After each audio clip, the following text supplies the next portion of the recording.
aparecendo muito na mídia e sendo alvo de muitos debates e de muitas discussões, porque é um dos temas da modernidade. Não porque surja agora, mas porque agora resolveu-se falar a respeito dele com mais amplidão. Então vamos falar dos relacionamentos homoafetivos relativos a compromisso e espiritualidade, de uma visão reencarnacionista, né? Numa visão imortalista espírita, em uma visão. Por que não na visão espírita? Porque nenhum de nós pode ser arrogante e prepotente para falar que tem a visão espírita deste tema. Embora nós vejamos muito isso dentro do movimento espírita.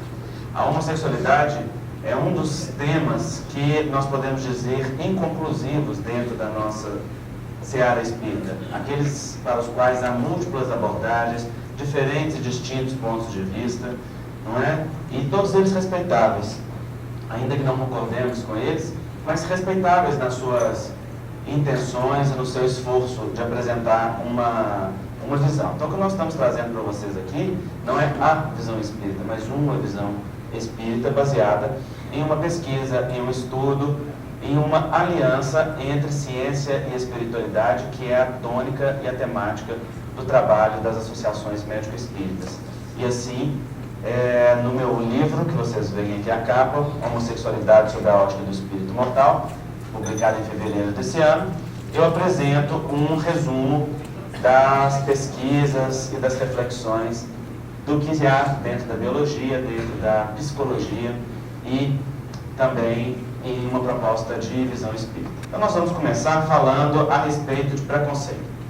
Preconceito é um conceito prévio que nós estabelecemos a respeito de um determinado assunto a partir do aprendizado cultural, familiar, social, emocional que nós estabelecemos em um determinado contexto histórico. Então, aquilo que nós pensamos a respeito de uma determinada circunstância não é assim tão livre quanto nós geralmente pensamos quando falamos de livre-arbítrio e de evolução do espírito.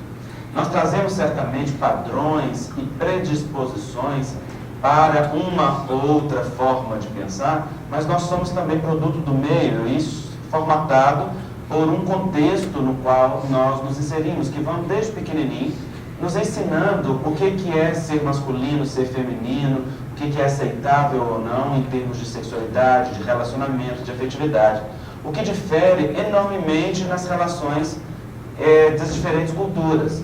Então, se nós aprendemos a masculinidade aqui na nossa cultura ocidental, ela difere muito da masculinidade apresentada, por exemplo, na cultura oriental, na Índia, né, na cultura hindu, ou nos países de cultura muçulmana.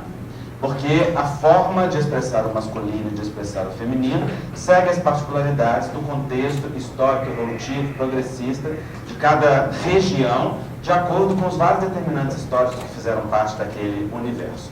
Assim, no Ocidente, por exemplo, as mulheres podem trocar afeto, se dar as mãos, andar em público de mãos dadas e manifestar, sem que isso represente nenhuma conotação sexual, porque é da nossa cultura que o afeto entre mulheres seja expresso de forma livre e natural, e isso é aprendido desde pequeno. Já na cultura, por exemplo, hindu e também na muçulmana, as mulheres não só não andam de mãos dadas, quem andam de mãos dadas são os homens.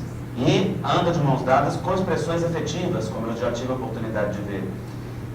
Porque nessas culturas, sobretudo da cultura muçulmana, por exemplo, o homem que é casado, ele não pode tocar na sua mulher em público, porque isso daí não é aceitável naquela comunidade, mas pode trocar afeto com outro homem, porque isso não tem nenhuma conotação sexual evidente, né, para o conceito popular daquela cultura. Assim, as diferentes significados e significantes vão formando para nós uma série de crenças, de ideias, de padrões, de predisposições que eu costumo dizer que são quase medulares. A gente não para pensar, para refletir. Aquilo é incorporado, introjetado na forma de crenças no nosso universo individual. Nós criamos o nosso próprio panteão, ou seja, os nossos deuses e as nossas deusas internas, no sentido daquilo que a gente passa a adorar e passa a consumir, e aquilo passa a nos direcionar em uma determinada maneira. Os preconceitos, então, são conceitos aprendidos, cultivados, sustentados dentro de um contexto cultural que passam a ter um significado também individual, quando o indivíduo passa a dar um colorido para aquele elemento de acordo com o seu nível de adaptação, de evolução, de individualidade, de liberdade e uma série de fatores dentro da sua intimidade. Eu gosto muito dessa imagem porque ela nos mostra pessoas com rabo de macaco falando da orelha de macaco do outro. Quem tem rabo não tem orelha, quem tem orelha não tem rabo, mas no fundo é tudo uma macacada só, não é? Se igualam na condição que apontam no outro só porque este outro apresenta alguns característicos que não é o da experiência individual daqueles. Muito frequentemente nós apontamos dedos, dizemos, tentamos tratar de forma pejorativa um ou outro característico, e não apenas relativa à homossexualidade ou às diversidades sexuais. Às vezes até na própria expressão do masculino e do feminino que difere do normal, que é, entre aspas, estabelecido por nós, ou seja, do homem que não tem as características da masculinidade que é esperado, ou as mulheres que não têm as características, independente da sua orientação afetivo-sexual, são taxados de formas pejorativas, e aí está o bullying escolar, que desde pequeno já vai selecionando e separando os indivíduos conforme as suas apresentações. No que diz respeito à homossexualidade, nós estamos falando de coisas muito graves quando nós falamos do preconceito. Nós estamos falando desde as piadinhas que nós cultivamos e sustentamos entre famílias e também dentro do movimento espírita, uns com os outros, e estamos falando daqueles movimentos de violência declarados, manifestos, que se estabelecem a partir desta base que a gente não tem consciência, que sustenta e que nutre desde sempre a partir do universo familiar e cultural. Nós estamos dizendo desde o bullying escolar, daquele que é diferente e que é rejeitado e que é colocado para escanteio, até os movimentos de violência, da exclusão, da expulsão da família, da expulsão do trabalho, da expulsão do lar, da violência declarada através da agressão física, seja na sociedade, seja através dos assassinatos privados que tantas vezes acontecem, não é? E assim nós temos sobre o termo homofobia uma ideia daquele conjunto de sentimentos, crenças e comportamentos que compõem o medo ou o pavor, porque fobia não é simplesmente um medo, é um pavor estruturado daquilo que a condição de igualdade manifesta e expressa para as nossas vidas. Nos Estados Unidos, cerca de 26% dos jovens homossexuais são expulsos de casa, são colocados para fora do lar. E no Brasil, uma grande porcentagem, embora eu não tenha encontrado a porcentagem exata, porque não se tem pesquisa a esse respeito, mas nós vemos na prática clínica, no convívio, que o universo daqueles que são afastados do ambiente familiar é muito grande. Isso tem inúmeras consequências sociais, porque o indivíduo que é afastado do lar por qualquer motivo, ele perde a sua alimentação afetiva, ele tem que estabelecer um outro núcleo de sustentação da sua emotividade, da sua alimentação interior. E é por isso que a psicologia diz que o homossexual muito frequentemente forma o que é chamado de família de eleição, que é o conjunto de amigos e de indivíduos, em geral, homossexuais também, em sua grande maioria, com o qual o indivíduo se sente bem e no qual ele pode sustentar aquele sentimento de igualdade e de pertencimento que é tão necessário à pessoa humana, né, para que se sustente com saúde emocional na vida. Segundo as pesquisas, uma boa parte desses que são expulsos de casa acabam indo para um caminho de marginalidade, desde a marginalidade franca, declarada, daqueles que se envolvem com circunstâncias que são difíceis, como, por exemplo, as drogas, a prostituição e tudo mais, até a condição de marginalidade no sentido de estar à margem, de estar afastado do acesso a serviços, do acesso a possibilidades educacionais, possibilidades de crescimento, de progresso, né? Eu tenho procurado conversar e, neste momento, pesquisar a questão da transexualidade. E tenho conversado muito com transexuais e com travestis, sempre que tenho oportunidade. E alguns têm me dito umas coisas muito interessantes que a gente tem que parar para pensar, né, que está no universo desses conceitos que nós estamos falando. Eles dizem assim: olha, eu desde pequeno manifestei uma identidade muito próxima do feminino ou do masculino, que difere para homens e mulheres, e logo me destaquei na sociedade da qual eu fazia parte, dizem eles. Logo fui colocado para escanteio. E foi afastado da família, foi afastado da possibilidade da escola, porque era um ambiente tão opressor que eu não me sentia bem indo, etc. E aí eles colocam assim: não coube para mim muitas outras oportunidades na vida. Aonde eu tentava emprego, se fechavam as portas. Aonde eu buscava o cuidado afetivo, se fechavam as possibilidades de nutrição afetiva. E aí eles dizem: agora é muito fácil a sociedade olhar para a gente e falar assim: olha aí a marginalidade, né? Todo travesti vai para a prostituição, o transexual vive uma condição difícil. Isso é ignorar todos os significantes, os significados sociais das nossas crenças e cultura para analisar o sujeito sob uma perspectiva moral, de julgamento, descontextualizando da circunstância onde vivem. Muitos desses jovens que são expulsos de casa, que são afastados do afeto, terminam mesmo nessa condição, que é uma condição de segregação. E, segundo as pesquisas psiquiátricas, a taxa de depressão, ansiedade, síndrome do pânico e outras enfermidades mentais é mais elevada na comunidade LGBT do que na comunidade de indivíduos heterossexuais. Isso não se deve à própria condição da diversidade sexual, mas ao contexto no qual essa diversidade sexual se expressa. Porque tem uma pesquisa de mestrado que foi feita por um rapaz a respeito dessas questões da identidade sexual, e ele analisou saúde mental, envelhecimento e a questão da aceitação da própria sexualidade.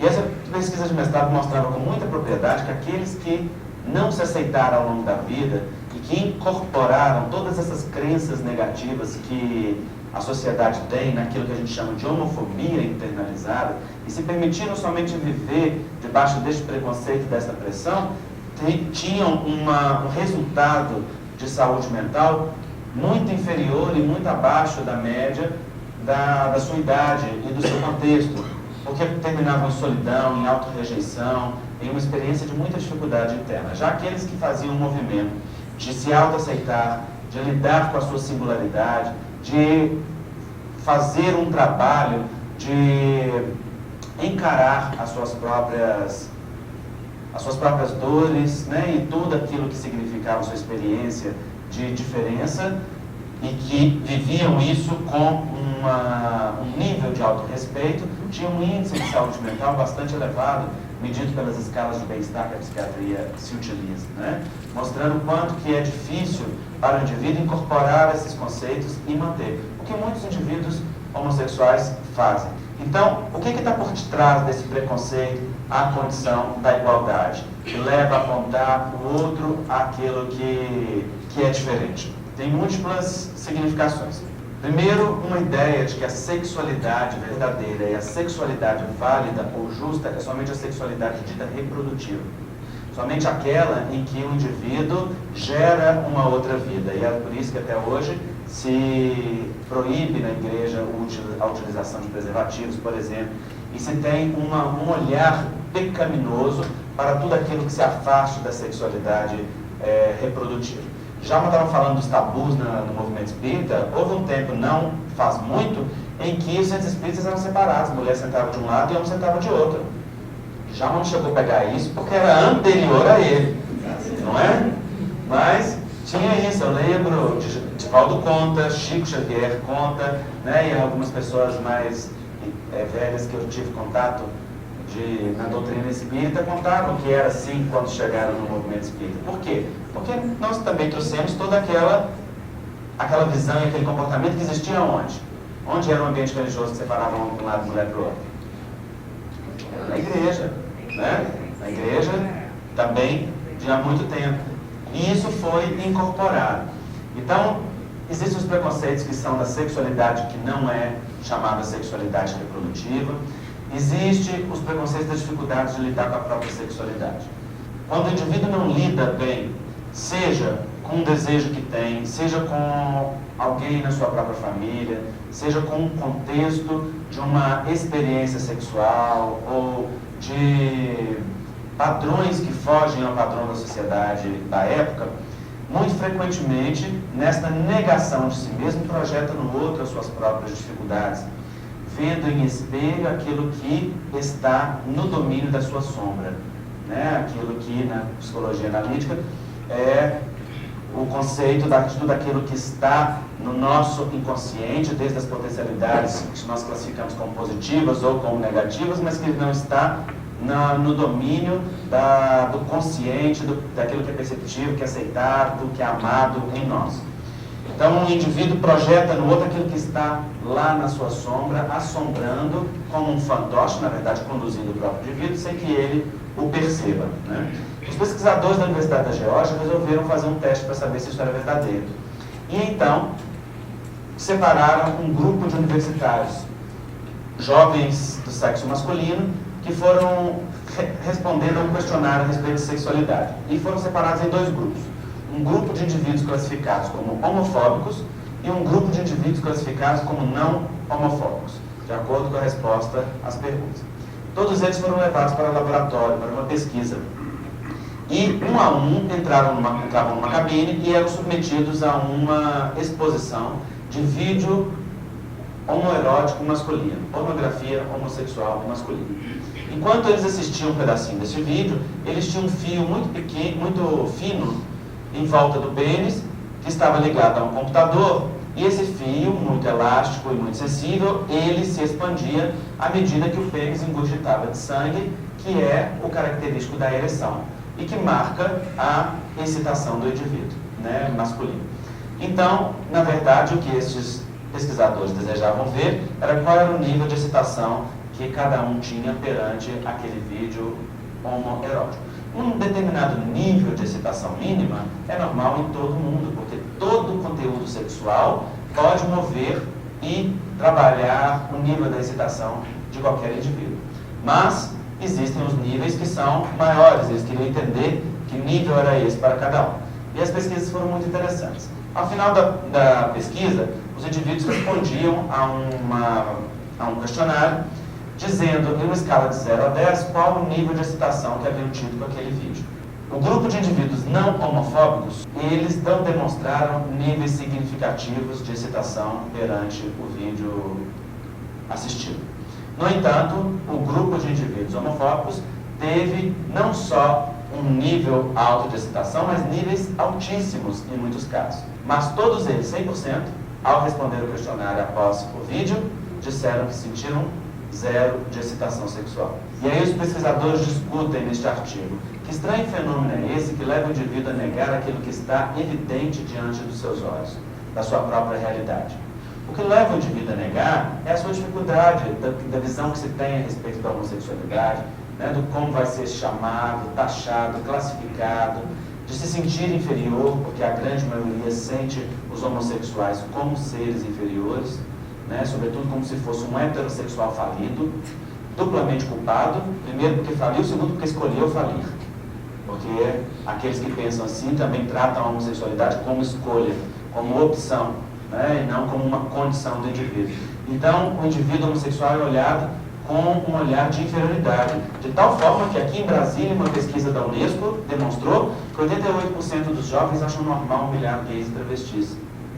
Cerca de 35% das mães não querem os filhos com homossexuais como colegas de classe.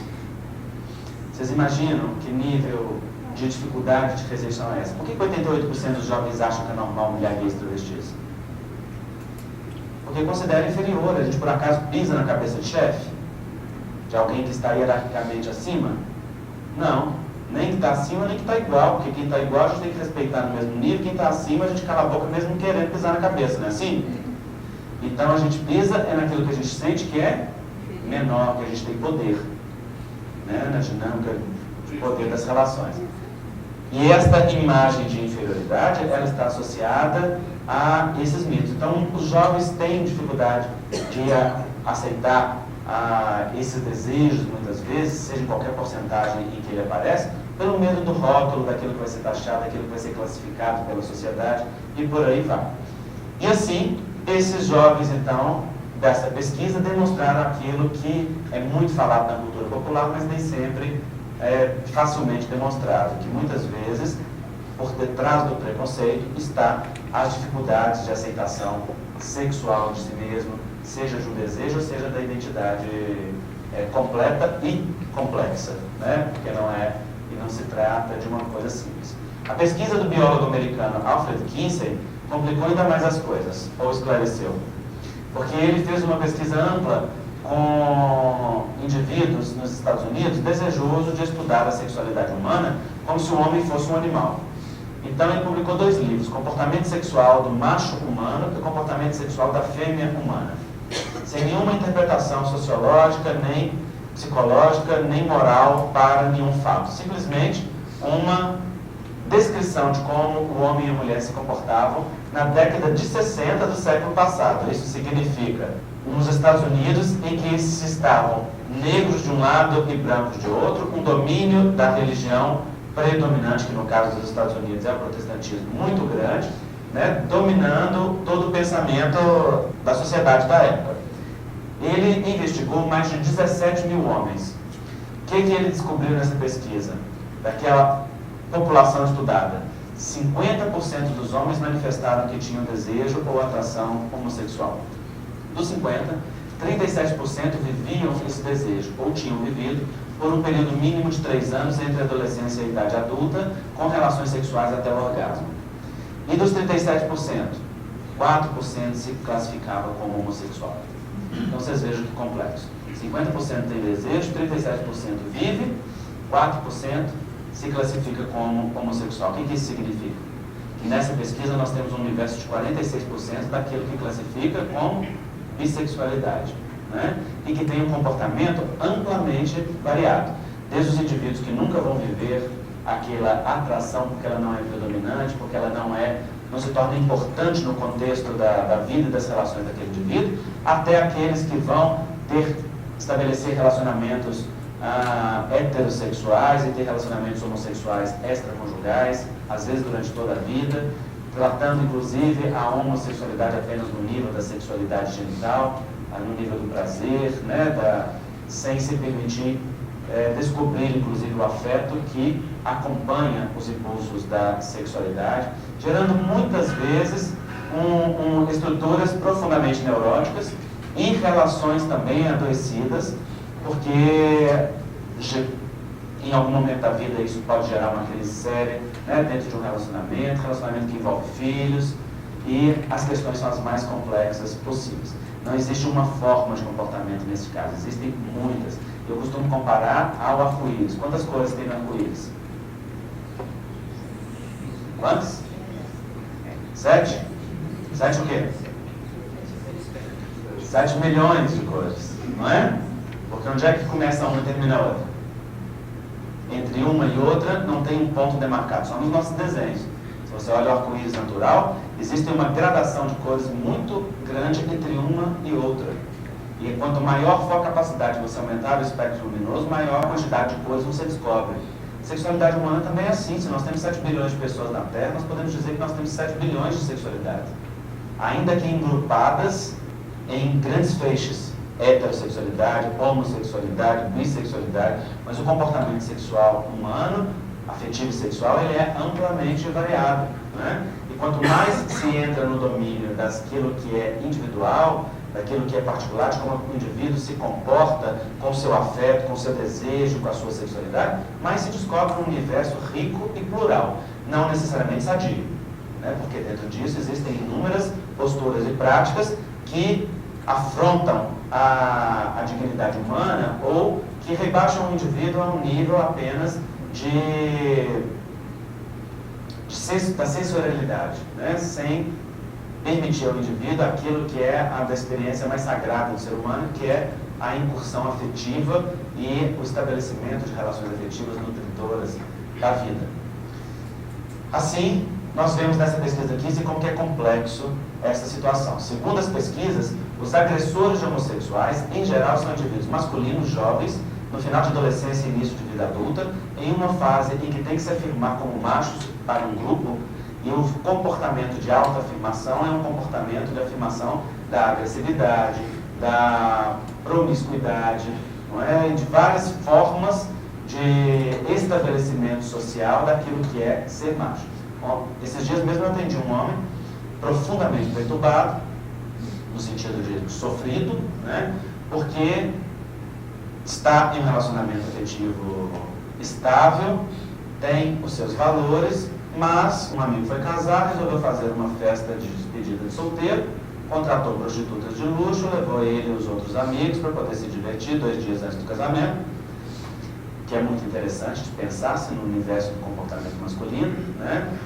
Porque se a mulher for fazer despedida de solteiro dela com 4 gogoboys, né? E se for para a cama com eles, o casamento acaba ali, né? Mas o homem pode se divertir lá com as 4 prostitutas de luxo, porque ao homem é permitido, ao homem isso é adequado, né? Socialmente dizendo, a sociedade permite. E ele se permitiu viver aquilo pelo entusiasmo da sensualidade e também para não ser taxado pelos amigos de diferente, né? E o medo dele nem era ser taxado de homossexual, era simplesmente não pertencer, não estar dentro daquele grupo com aquele conjunto de valores. Consequência, entrou numa profunda crise de consciência, tem um transtorno obsessivo compulsivo que estava controlado e voltou a toda força, até porque o transtorno obsessivo compulsivo tem muito dessas neuroses na base e na raiz, né, de o indivíduo ficar ciclando ali mesmo no mesmo lugar, e estabeleceu o risco de perder o seu relacionamento afetivo, que entrou na crise de consciência e contou para a namorada, e aí pronto. E aí a gente fica pensando, né, como de uma pressão social o indivíduo às vezes bota para perder a sua saúde física, psíquica, seus relacionamentos, aquilo que às vezes duramente construiu ao longo de um tempo. Por quê? Porque não teve coragem de falar não quando uma parte de si importante dizia assim, você não quer isso daí não é importante, embora te seduza, né, a sexualidade, você não quer estes valores, estes comportamentos, estas mesmas questões. Então as questões por detrás do preconceito, elas são complexas, elas são amplas e elas merecem o nosso estudo. Também dentro das religiões nós encontramos isso. As religiões têm sido um campo de amplo preconceito com a diversidade sexual. Em geral, os homossexuais são taxados de perturbados, de doentes, de espiritualmente assediados, ou seja, demoníacos nas igrejas cristãs, né, e às vezes obsediados dentro dos grupos espíritas e colocados à parte. Muitas vezes admitidos somente para quê? Para tratamento e não para o espaço da inclusão e da alteridade, que deveria ser o espaço da espiritualidade dentro das religiões, não é? Assim, o que acontece é que nós temos uma grande massa de indivíduos homossexuais, travestis, transexuais, afastados do ambiente religioso, com um sentimento de indignidade muito grande e, sobretudo, confundindo religião com religiosidade. E sentindo-se indignos perante Deus, porque aqueles que se dizem representantes dele os taxaram como indivíduos merecedores de exclusão. Nós temos tido contato com muitos indivíduos desse tipo, falando que estão fora. E do movimento espírita também. Porque durante um largo tempo no movimento, imperou uma visão que estava em plena sintonia com a psiquiatria e a psicanálise da época, e da época nós vamos dizer da década de 60 do século passado, né, já se vão aí mais de 50 anos, mas que não foi acompanhando a evolução, seja social ou seja da própria ciência no tocante às definições da sexualidade e às questões psicológicas. E durante muito tempo, os indivíduos só eram admitidos no centro espírita, os homossexuais, para tratamento, não podiam fazer parte de reunião mediúnica, não podiam dar passe, não podiam fazer palestra, nem comandar o grupo espírita, nem fazer evangelização infantil, porque eram considerados perturbados. Ainda existem grupos espíritas que pensam desta maneira e que excluem os homossexuais da sua atividade. Algo que, ao nosso ver, é uma atitude criminosa por parte, né, daqueles que detêm o pseudo-poder. Porque estar no encargo de um cargo, de uma casa espírita, não representa que nós detemos o poder sobre aquela instituição. A instituição essa que representa uma casa de trabalho de Jesus e que, portanto, deve seguir os princípios de inclusão que ele nos ensinou, e não outros princípios, né, que venham das nossas próprias dificuldades. E aí eu me toquei profundamente com um caso narrado pelo Paulino Garcia, no livro Doutor Odilon, quando ele nos conta do espírito Rubério. Rubério foi um indivíduo que reencarnou-se homossexual e obsediado. Entendam-se, duas coisas diferentes, né?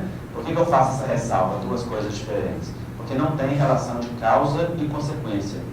Embora Herculano Pires afirme no livro Vampirismo, por sua própria vontade, por um pensamento muito individual, de que todos os casos de homossexualidade são casos de vampirismo espiritual. E assim, muita gente repete no movimento espírita que o que está por detrás da homossexualidade é a obsessão. Não, a obsessão não está por detrás da homossexualidade, está por detrás da humanidade, né? Chico Xavier escreveu, inspirado por Lulu Parola, com muita propriedade: enquanto estamos na Terra, mesmo entre luzes e flores, para cada anjo de guarda temos 5 obsessores. Não escapa ninguém, né? E os baianos, que em geral têm 5 ou 6 mentores, vocês só multipliquem e vocês vão entender, não é? O que se passa na mentalidade assim, mais um pouquinho para o norte. Então, Rubério reencarnou-se homossexual e reencarnou-se obsediado. Por quê? Porque tinha vínculos com alguns espíritos afetivos do passado. Mas reencarnou-se também como médium psicofônico e psicográfico, em cuja tarefa de desenvolvimento da mediunidade deveria acolher e socorrer aqueles aos quais estava vinculado.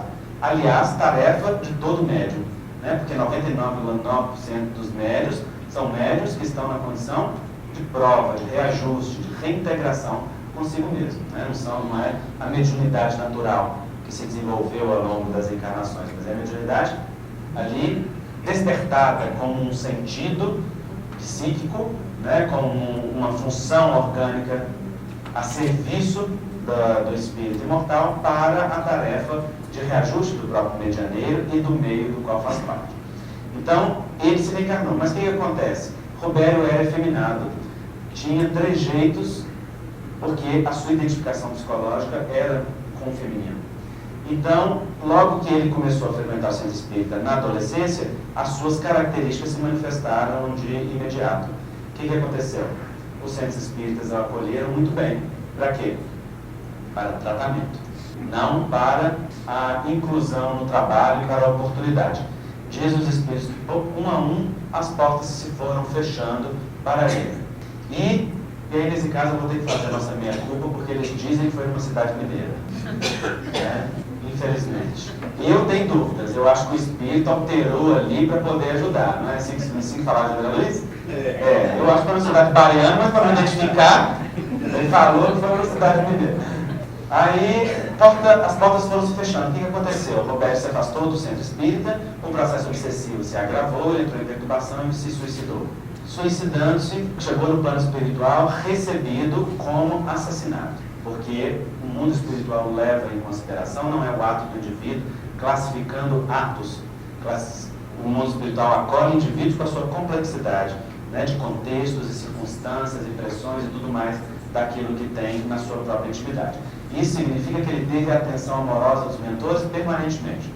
Mas ele tomou tanta birra dos espíritas que ele não aceitava a ajuda dos espíritos e confundiu o movimento com a doutrina e os agentes, né, dessa doutrina. E aí, o que aconteceu? 3 anos ele ficou nas regiões inferiores com a companhia destes que eram os seus parceiros, né? Depois de 3 anos ele foi socorrido. Quando ele foi socorrido, com todo o amor, e os espíritos tentaram durante esses 3 anos várias vezes socorrê-lo, o mentor fez um comentário que me chocou. Ele falou assim: interessante era perceber que muitos daqueles dirigentes que o afastaram da casa espírita impedindo de ter trabalho, o desejavam às ocultas. E aí, na hora que eu li isso, foi como um murro na boca do estômago, porque eu pensei assim, da responsabilidade de ser dirigente numa casa espírita, não é? E de trabalhar a serviço da doutrina nesse encargo que é a tarefa de direção, e nós que somos dirigentes sabemos da complexidade que é isso, e neste encargo servir a despropósitos pessoais que contrariam os propósitos divinos da própria doutrina, de inclusão e espaço para cada um. Eu escrevi o livro Homossexualidade e, portanto, recebo muitos e-mails de pessoas homossexuais partilhando as suas histórias e as circunstâncias de suas vidas. E um jovem escreveu uma coisa que me machucou muito. Ele dizia assim: sou homossexual e aos 17 anos assumi a homossexualidade para a minha vida e a minha família. E eu cresci numa evangelização espírita, dizia ele. E assim, estava enfronhado lá dentro da casa espírita, nas atividades, no comando e na coordenação. Até que ele assumiu, então, a homossexualidade e compartilhou com as dirigentes da casa, duas mulheres nesse caso, segundo ele, a situação que vivenciava. E elas lhe colocaram o seguinte: como que você vai continuar sendo dirigente de mocidade, dirigente de evangelização, sendo homossexual? O que vão falar da nossa casa? E aí ele diz que desde os 17 anos, inclusive, tem um companheiro numa relação estável, já há 7 anos, ele portanto está com 24, que é uma relação equilibrada, com todos aqueles componentes de equilíbrio que a doutrina espírita preconiza para a sexualidade. Então ele dizia que ninguém questionava a ele a natureza da sua vivência, mas questionava como que os outros iriam ver o centro espírita acolhendo um homossexual. E aí a frase que ele escreveu me machucou muito. Ele dizia assim: interessante era perceber que o meu coração ardia em vontade de servir a Jesus e o outro me considerava indigno para tal, fechando as portas. Na hora que eu li isso, gente, eu pensei quão criminoso é o comportamento, né, de impedir alguém de amar e servir em nome de Jesus quando o coração está ardendo de vontade de amar e servir, porque nós consideramos o outro indigno por uma característica. A homossexualidade nada mais é do que uma característica do indivíduo, igual a cor dos olhos, cor do cabelo, cor da pele. O que o indivíduo faz dela é que vai caracterizar o que ele é efetivamente, assim como a heterossexualidade também não é característica de mais nada senão de um característico para o indivíduo heterossexual. E aquilo que o indivíduo heterossexual faz da heterossexualidade é que caracteriza equilíbrio ou desequilíbrio.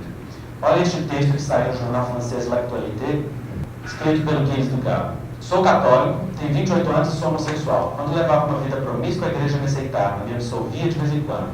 Agora que amo verdadeiramente meu parceiro, a igreja fechou suas portas. E não me absolve mais porque vivo numa situação de pecado que não quero abandonar. Isso foi o que me disseram. Isto me obriga a viver de costas para a igreja, porém vivo de frente para Jesus e sua mensagem de amor e libertação. Porque a castidade absoluta não é para mim. E me recuso a viver na solidão porque descobri a riqueza que existe no verdadeiro amor. Muito lindo esse texto, né? Quando eu vi essa narrativa, eu fiquei pensando, se o texto fosse assim: sou espírita. Quando era um heterossexual promíscuo, a casa espírita me aceitava. Podia dar passe, fazer palestra.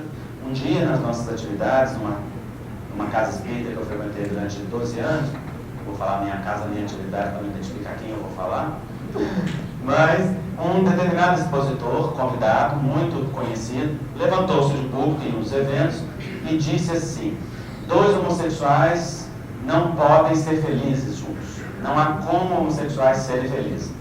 Não era o tema dele. Ele falou no meio de alguma coisa que eu nem lembro mais o que era.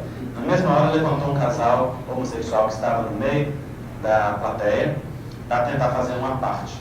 O expositor muito espertamente cortou, o apresentador mais espertamente desviou o assunto e passou batido. Eu nunca mais vi esse casal na casa espírita. Se afastar do movimento espírita, não sei. Mas na casa espírita que a gente frequentava, nunca mais eu vi. Pouco tempo depois, esse mesmo expositor gerou uma crise intensa na casa espírita que dirigia, porque o seu relacionamento extraconjugal se revelou e a casa veio abaixo. E aí eu fiquei pensando, como que é fácil sentar no rabo para poder falar do rabo dos outros, né? Como que às vezes é fácil esconder das próprias dificuldades no terreno da sexualidade para projetar no outro a sua sombra e as suas dificuldades para falar de um determinado contexto ou de uma determinada circunstância. Então, o espaço da casa espírita não é espaço para preconceito, é espaço para inclusão. E é preciso compreender que acolher homossexuais na casa espírita, pessoas homossexuais, dar ao homossexual espaço de estudo, trabalho e tudo aquilo que tem direito dentro da casa espírita não é caridade, é dever. Quando a gente fala que é caridade acolher homossexual na casa espírita, é como se aqueles que são heterossexuais estivessem considerando os homossexuais como inferiores. Então é como se disséssemos assim: olha, nós heterossexuais vamos acolher os homossexuais com caridade, porque afinal de contas são espíritos perturbados do passado e não cabe a nós julgarmos. E aí eu pergunto, porque esse é considerado o pensamento mais moderno de alguns anos atrás. E aí eu digo o seguinte: heterossexual que está na casa espírita é um espírito harmonizado do passado? Chico Xavier dizia assim: nós precisamos muito de educação sexual, o problema é encontrar professores. Que é uma grande verdade, porque nós todos estamos no mesmo barco, héteros e homossexuais, está todo mundo no processo de quê? De aprendizado da grandeza da energia sexual, das suas manifestações, né? Desde a alimentação biológica, afetiva, psicológica, até as funções reprodutivas e sustentadoras da família e da reencarnação. Todo esse aprendizado da energia sexual, isso é um aprendizado que só basta estudar a história da humanidade que nós vamos saber que isso está se fazendo e ainda vai demorar muitos séculos até que a gente aprenda. Não é a implicância de tudo isso para as nossas vidas. Esta característica diz respeito apenas a um característico do indivíduo. Quando nós falamos de homossexual, nós estamos falando de quê? Daquele que sente atração afetiva e sexual por pessoas do mesmo sexo. Ponto. Quando se fala homossexual, não se está classificando caráter, comportamento, decisões. Existem homossexuais sadios e doentes, perturbados e normais. Assim como os héteros, do mesmo jeito, não é? A homossexualidade e a heterossexualidade não são características de nada, apenas são definidoras de quê? De um direcionamento. Ou o indivíduo se atrai pelo seu instinto psicológico e biológico que lhe acompanha, ou pela igualdade, ou pelos dois. Se atrai pela diferença, é heterossexual. Se é pela igualdade, homossexual. Se é pelos dois, bissexual. Certo? É importante a gente diferenciar orientação sexual e comportamento sexual. Primeiro, as práticas homossexuais na adolescência não são indícios necessariamente de homossexualidade. O indivíduo começa a experimentação sexual, em geral, em grupo, porque está formado lá o grupo da luzinha, o grupo do bolinha. Os indivíduos estão no começo do despertar da sexualidade, têm timidez, a dificuldade de lidar consigo, a dificuldade de lidar com o outro, e começam, em geral, fazendo a experimentação num grupo de iguais. Isso é considerado pela psicologia a busca da identidade, e não a expressão obrigatória da identidade. Ainda que as pesquisas psicológicas demonstrem que uma boa parte dos homossexuais o são desde a infância, e manifesta a identidade homossexual desde a primeira infância. A homossexualidade chamada situacional é aquela em que os indivíduos manifestam um comportamento homossexual em ambientes onde não há objeto de desejo. Por exemplo, prisões, campos de concentração, trincheiras de guerra, né? Ou, por exemplo, nos países muçulmanos, em que se fala que não há, mas se você estudar um pouco a cultura, você vai ver que há, por exemplo, eu li um livro recentemente de um jornalista que passou um tempo numa família paquistanesa, e ele conta lá que se um indivíduo chega a ter uma determinada idade sem casar, ele tem direito a ter um amigo íntimo mais jovem, com o qual ele troca afeto.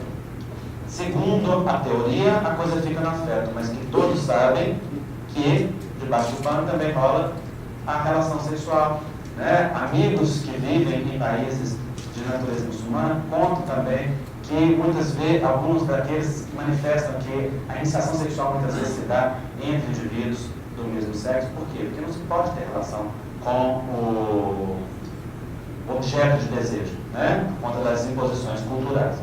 Isso são chamados de homossexualidades situacionais.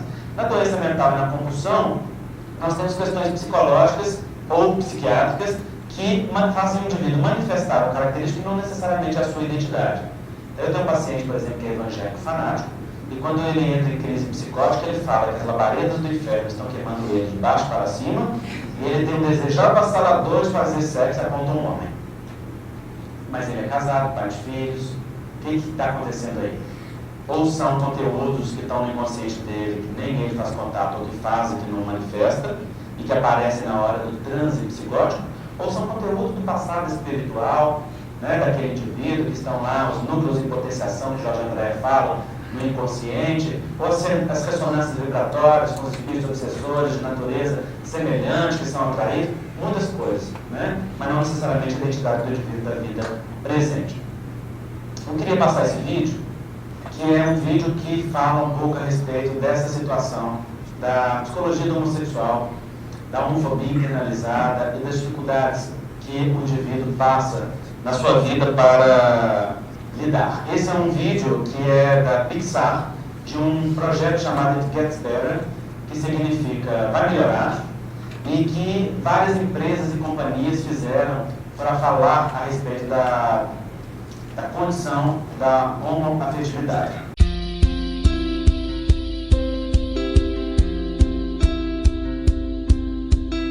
Hi, my name is Darla, and I'm a producer here at Pixar Animation Studios. You know, Pixar is made up of just a crazy combination of people. There's mad scientists and dancers and animators and just all kinds of unique individuals. And most of those unique individuals weren't the most popular in high school and junior high. They just weren't. It's just the way it works. Thank goodness we hung around and found each other and created this familial tribe of people that's created this unprecedented team that makes movie magic. And so because of that, because of where we all came from, we wanted to share a message of hope with all of you. I knew at a young age that I was very different. I started out as sort of a tomboy, and I liked to play with the boys, and I liked to play with boy things. I walked wrong, I talked wrong, I wasn't interested in the right things. I love show tunes. I brought my sister's doll to show and tell. I remember just feeling not sure how to do it. I was able to kind of compartmentalize being gay. I always felt like if I don't want this hard enough, maybe it'll go away. It was sort of all I could do just to keep it under wraps, keep it hidden. One day I was at the dinner table and I was kind of just joking and I made this gesture and my brother said, dude, that's really gay. And I was like, no, it's not. And then my parents were like, yeah, it's kind of gay. I really was faced with this idea that I was really going to be in trouble. I felt like if I was a lesbian, my father wouldn't love me anymore. So I had a choice to make. Would I be true to myself, or would I live a life of lies? I couldn't be myself and show as much of myself as I could. There's a sense of invisibility when you're gay because you don't want to step out, you don't want to show too much. Not everybody is Kurt on Glee. All of my friends from my Catholic elementary school got to go to an all-girls Catholic high school. But my mother wouldn't let me go. She wanted me to go to a public school so that I'd be around boys. The name of the game, I guess, was to fit in. So I acted tough and I put on a show. Every time I would go on the field or on the court, I always felt ostracized from the rest of the team. All of the people in the stands were like, dyke and lesbo and get off the field. I got harassed verbally and physically. They'd call me faggot and push me around. It escalated to be pretty violent, not only inside the campus of the school, but outside. I was completely scared and confused. I thought that being gay meant being alone and being isolated and constantly living in fear. It got to a point where I was just so scared of everything and of everyone that I wouldn't actually talk to anyone. And that was a very, very terrifying and just really, really sad feeling. I didn't want to be alone. I didn't know what to do. I didn't know how to make sense out of the world. I felt full of self-hatred. I started getting these thoughts that if I'm not around, no one would really miss me, no one would really care. Someone interrupted me from jumping off the roof of my dorm. I am so grateful to that person today because things got so much better and I wouldn't have known it if they hadn't stopped me. I would have missed so much of my life. I would have missed an entire future that was genuine. I would have missed an authentic way of living. And making your own friends for the first time. Making art, discovering new music. Going to birthday parties with my daughter's friends. A dance group, which was super cool. I got to travel with them. Walking into a gay bar and feeling like you really belonged. I would have missed great friends, great relationships. The most amazing experiences that you can have with a friend. I would have missed meeting Colin, my amazing cube mate. I would have missed my nieces being born, who are the cutest things ever. Finding my dream job, finding my dream city, finding my dream partner. The first time I ever got to dance with my boyfriend in public. Meeting the love of my life. Meeting my wife. Getting to experience what that kind of relationship is like. I don't think I'd be as close to my family now. I wouldn't have, seen my mother come around. When my mom and I talked about it, I felt this huge sense of relief. You feel it. You're not just saying it inside your head. You're actually feeling it right here. That blew me away. Coming out was just like the beginning. My life was the kind of life I didn't even know was an option. I finally started thinking about what being gay was going to be for me. I just started by realizing that I had to love myself first. And it took a lot. I think it just took time. I found a new me, and it was the right me this time. I started to find that I wasn't alone, and my situation was not that different. I started to meet people who gave me so much acceptance and love. People that I would have completely missed out on had it not been for the fact that I was gay. I got to get married to the love of my life. We just made 6 years last week, and we have a cat, and we have a lovely little one-bedroom place that is ours, and I get to walk up those 9 steps and open the door and know that he's home, and I get to kiss him and hug him when I walk in the door, and that brings me so much joy.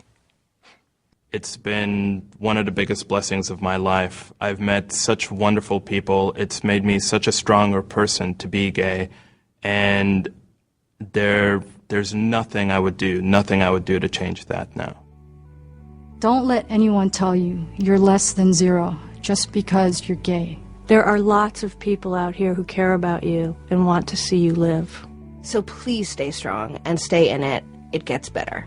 Tell yourself over and over again that you're okay, because you are.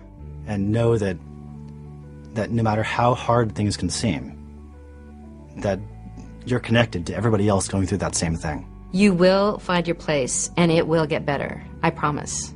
I can definitely tell you, and I didn't believe it, I didn't think it would ever get better, but it really, really does get better. Focus on the future. Don't focus on the problems that you're going through right now.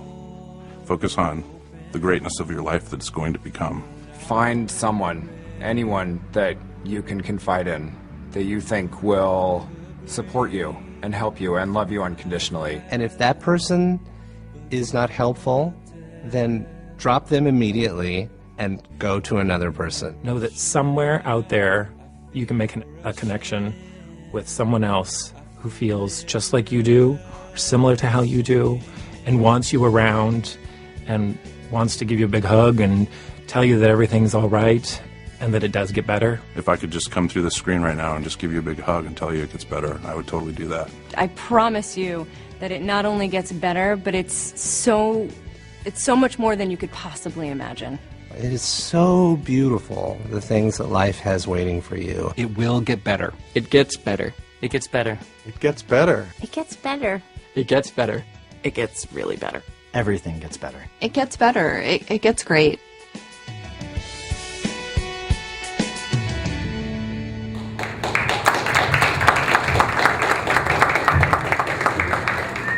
Esse é um projeto muito bonito, demonstra naturalmente todo um esforço para a prevenção do suicídio e para que as pessoas aprendam a se respeitar, a se amar e a se sentir incluídas e pertencendo, né?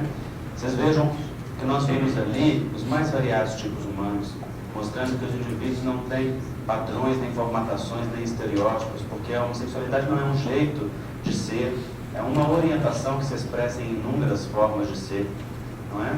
E o que eles estão fazendo não é apologia da homossexualidade e nem falando que as coisas são uma maravilha, que é para as pessoas viverem assim ou assado. Eles só estão dizendo para as pessoas que estão em desespero, olha, tenha paciência, porque essas crenças negativas que você introjetou e esse sofrimento decorrente da cultura no qual você está inserido vai passar à medida que você amadurecer, individualizar e fizer todo um movimento.